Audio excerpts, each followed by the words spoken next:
To have you in, Nick Wright, 10 minutes. Joy Taylor around the corner. Emmanuel Sanders, the New Orleans Saints. What a pickup by them.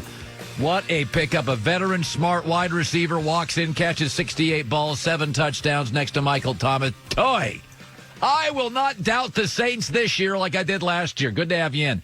So we've paid so much attention to the Tom Brady side and the New England side of the Brady to the Buccaneers story. And most of it is because Tom Brady's the big brand and New England's been a dynasty, and Tampa Bay's always been talented in my lifetime, but sort of dysfunctional and bad at quarterback. And it's a quarterback league, you know?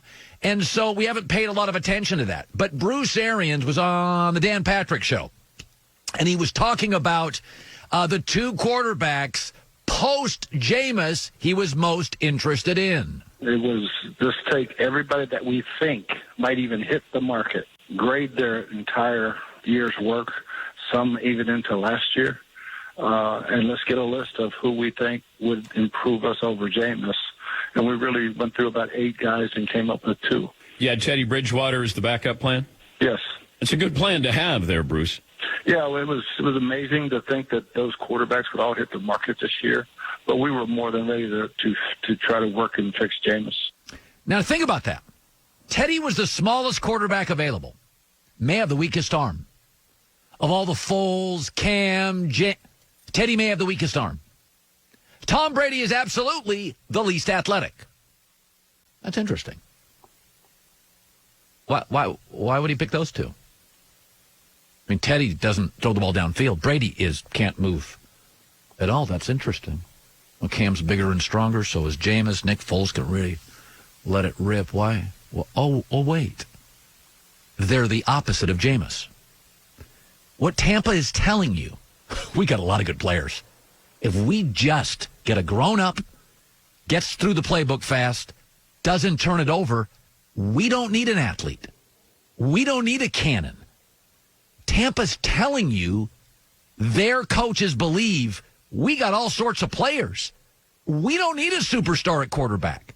We need a guy that can distribute the ball to our scorers.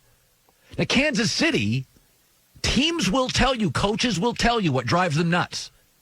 Bruce Arians is telling you, Jameis drove him nuts. Maturity, some maintenance, too many turnovers, bad judgment. Bridgewater's the weakest arm available. I like him, but weakest arm. Brady's the worst athlete available. That's the two they wanted. Kansas City, when they got rid of Alex Smith, did the opposite. Kansas City had Alex Smith. He was safe, and he was steady, and he was accurate, and he was a grown-up, and he had very good judgment. And Andy Reid and Brett Veach are telling you, you know what? We're going to go younger, looser, more mistakes, bigger arm. We think our players right now, the speed we have, the players we have, we're underachieving. We're going to take a guy that will groom. He's going to make more mistakes. He's not quite ready. He's sort of loose. He's a hit or miss guy. But they told you what was driving them crazy about Alex Smith. He wouldn't let it rip. He wouldn't let it go. The Chicago Bears are telling you what drives them crazy about Trubisky by getting Nick Foles. Nick Foles is a let-her-rip guy. Averaged 9 yards an attempt during the Super Bowl run. What they're telling you is Trubisky gets tight and won't let it rip. Foles is a pocket guy. They're telling you Trubisky's a good athlete, but he's not very good in the pocket.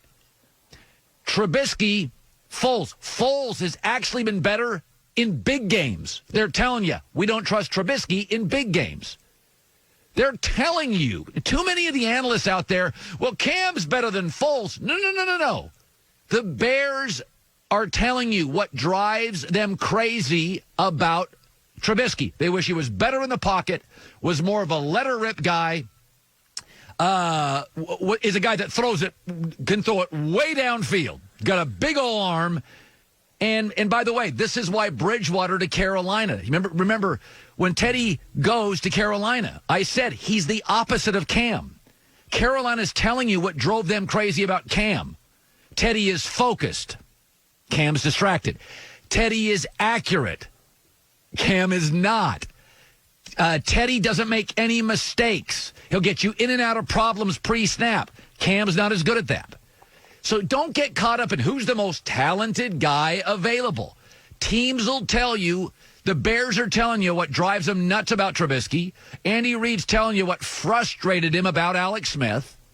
And Bruce Arians is telling you, listen, we got players. We're just beating ourselves. Bridgewater and Brady never beat themselves. Joy Taylor with the news. No. Turn on the news. This is the Herd Line News. All right, so yesterday we talked about the Drake lyrics that Deshaun Watson posted on Twitter, which seemed to kind of call out the Texans for trading DeAndre Hopkins. Yeah. Well, now some more of his social media activity is sparking some rumors that he could potentially join the Patriots in 2021. All right. So Bleacher Report's Tyler Conway replied to Watson's original Drake tweet with a picture of Bill Belichick on the phone. Yeah. And another Drake lyric, I'm just saying you could do better. Tell me, have you heard that lately? It doesn't sound as good when I read it. Drake does it.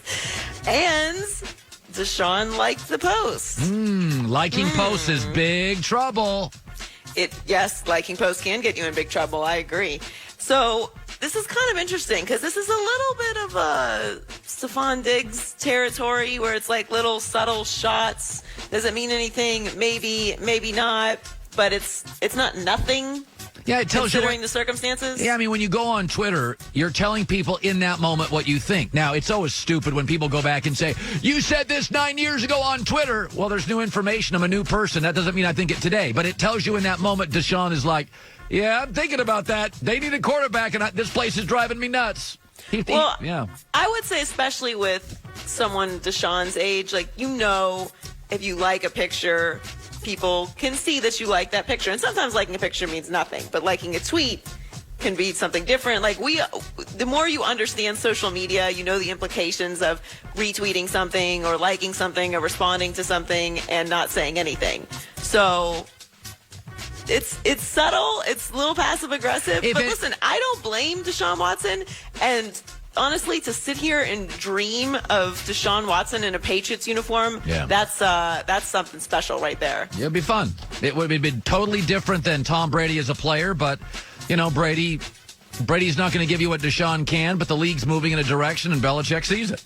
Right. Hopefully he does. Yeah. But also, I think we all kind of collectively at this point want to save Deshaun from Houston. And it's nothing against the Texans. The Texans are a fun team to watch. It was like they were very enjoyable last year. But it just feels like Bill O'Brien is making these decisions that's putting Deshaun up against it. So it's tough. Deshaun feels like the life preserver to a sinking ship. Yeah. Yeah. So, kind of some big news in L.A. yesterday. Clippers owner Steve Ballmer has agreed to buy the Forum from MSG for $400 million in cash.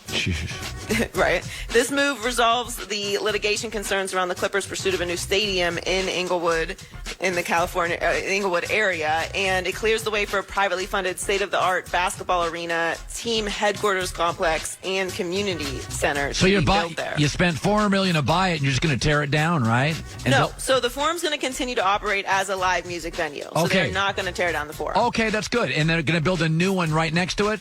Yes. And all current Forum employees will be extended employment offers once the purchase is complete. Cool. So they're going to basically keep everybody on that already works at the Forum through the purchase from MSG. They're going to keep running the Forum as a live music venue, and now they have the opportunity to build their own facility. So basically all of the Clippers facilities are going to be in the Inglewood area, which is great. Like, this is what they've been trying to sort out. Yeah. There was a lot of back and forth, boring paperwork stuff, litigation that was going on between them and MSG and James Dolan. So that's all worked out. So we will be getting a Clippers arena in the next couple of years. Cool. So with NFL offseason workouts likely to be canceled, Tom Brady is going to have to find new ways to connect with his Bucs teammates and learn the offense. But he doesn't think he'll have any trouble because technology. I'm going to do the best I can to be in conversation with guys and try to get together and find ways to meet up in different places and get to work in that sense. So technology is an amazing thing, and we're going to use the technology as best we can to try to, get to know each other. They're ahead of me on what they need to know in terms of the offense, so I really got to get up to speed with, the things that they already know in their terminology and it's just a lot of time and energy, but it's, that's what I love to do, and playing quarterback for a long time. That's what I do is I watch film and I study and, I try to learn, I try to grow, I try to evolve every year. By the way, technology is amazing. When I really realized that how amazing technology was? I've always known it's great, right? We both know this. Right. I was in the bathroom last summer. My daughter was in Cape Town, South Africa. She FaceTimed me. So she FaceTimed me, and it was crystal clear. And I'm like, you're on the other side of the world. I'm in a bathroom brushing my teeth. It's unbelievable. And so the next day I called her because I want to see how long will this take to connect. About a second and a half. So, Tom, use your technology. That FaceTime thing, I've said before, the TV is the greatest invention of my life. If you have kids, FaceTime is second. It's second. FaceTime is amazing. And it's honestly, with everything that's going on, it's really been wonderful. And all of the apps that are out there that allow, we're on Skype right now. That's right. How we're doing the show. And, people are FaceTiming each other, doing Google Hangs or Zoom meetings. It's really allowed everybody to stay connected throughout everything that's going on. But I do think that of all the new quarterbacks or movement that's been going on, I'm going to put my faith in Brady above all else, not just because, it's Tom Brady, but we saw in Tom versus Time, this dude is obsessed with watching film and studying. So this is just extra time for him to dig in on all that, and the technology does just make it easier. Good stuff, Joy, with the news. Well, that's the news. And thanks for stopping by. The Herd Lie News. I led my show with the Lakers, and LeBron and I said people forget that his first championship in Miami, was a shortened season, and we do not hold that against the NBA. We do not hold that against LeBron. Because when the last scene of a movie is great, like Usual Suspects, it leaves us believing the movie was great, even though Usual Suspects is just a so-so movie with a great ending. And that season, that LeBron, D-Wade, Bosh season, was not a great season. It was a great ending. It was a shortened season. So I look at LeBron and the Lakers potentially winning this year, and if that's the final image, you have got to fight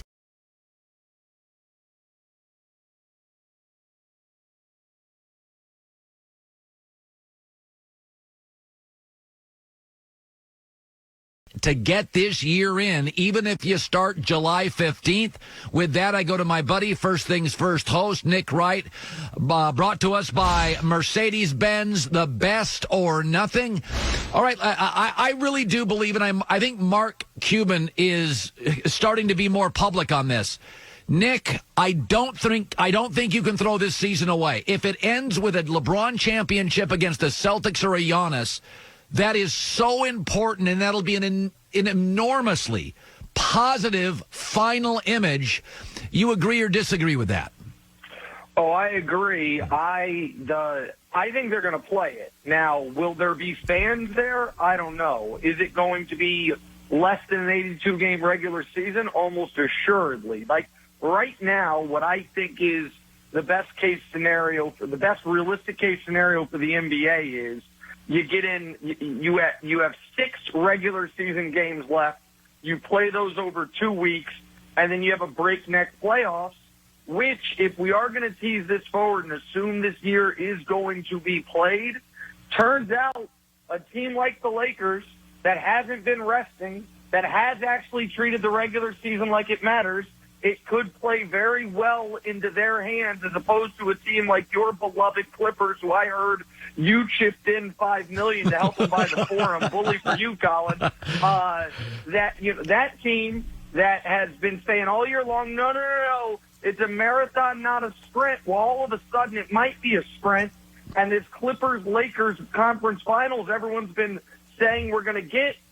If we do get the playoffs, I don't know if the Clippers will be there in the conference finals, because I don't know if the Clippers know what their rotation is yet, know how to play together yet. I think that really matters. Yeah, by the way, it should be noted, the MVP hopefully goes to LeBron. He took the season seriously. The Lakers took the regular season seriously. We so often say the regular season doesn't matter, but to your point, Milwaukee and the Lakers, the Celtics, Denver, teams that have taken the regular season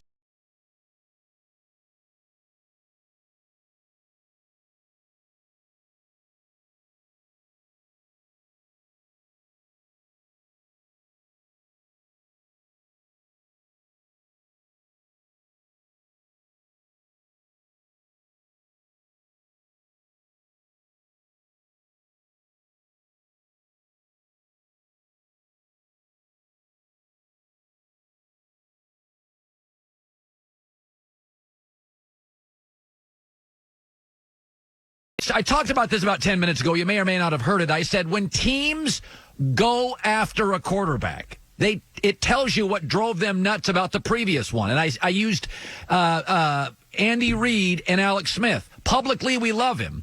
But they went from a safe, steady, accurate guy to a young, inexperienced, loose, makes mistakes guy in Patrick Mahomes. It was telling you, Andy Reid was like, we love him, but he won't let it rip. And Mahomes is the ultimate let-it-rip guy. And I think Bridgewater and Brady, Bruce Arians is telling you, we're good. We just keep beating ourselves. These guys never beat themselves, even though they're limited, arm and physically. So now we have Cam. Is the NFL telling you, because Cam can't get an offer, they're telling you, listen, what's really important in this league is focus. Cam can sometimes be distracted, and accuracy. Cam's a lot of things. That's not it. It's not against Cam. It's that what he's represented is a turnoff in the new NFL. Well, I think it's a good theory. The problem is there aren't 32 guys that represent those things. You were talking about teams trying to get something different. It's exactly what your friend Chris Ballard and the Indianapolis Colts did. Like Jacoby, you're steady. You don't throw turnovers. We appreciate you. But we're going to go with the guy who's 38 years old who just had 20 picks because flatly he has more arm talent. And that Phillip Rivers signing is the reason I'm so beside myself that no one traded for Cam. So it's Phillip Rivers at age 38 after 20 interceptions with the worst body language in the NFL since Jay Cutler was done moping around. He instantly gets $25 million, and nobody wants to trade a mid-round pick for Cam Newton. And this nonsense, oh, well, you can't trade a pick for him because then if he's not healthy, you've wasted the pick. Do you know how many mid-round quarterbacks get drafted and they're wasted picks? Have you met Nathan Peterman? Luke Falk would like to say hello. Cardale Jones just got benched in a different league. These teams won't give a fourth or a fifth round pick to lock in the certainty of Cam Newton at $20 million, a totally reasonable deal, and instead Joe Flacco, after being terrible for 5 years, John Elway's like, Case Keenum didn't work out, but let me give Flacco $66 million. I don't understand what's happening. It's to this point, Colin, I really do believe that his press conference wardrobe is working against him. I think people are still holding the Super Bowl post-game press conference from 5 years ago against him.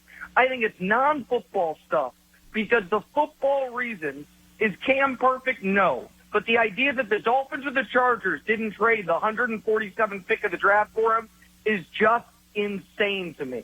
Yeah. You know, we can, you are not as enamored with Brady going forward as I am. No, I'm not. You're no not. one is other than Giselle. Yeah. But I think you and I do agree. I find it fascinating that I am submitting this as a theory, and I'm getting a ton of pushback, which is the Patriots released maybe the third or second best kicker of all time. They let go of their two playmaking linebackers. They didn't go after any of the quarterbacks like Bridgewater, who are significantly better than what they have. And let's see. They've got 12 picks. They'll get 3 more supplemental next year for Collins, Van Noy, and Brady. My theory is they're going to move about 4 of their picks this year to next year's draft with their picks and their supplemental. They're going to have about 12 to 14 picks, and they'll use 8 of them to move somewhere in the top 2 or 3. People think, oh, they're tanking. They're not tanking. They're going to be Miami.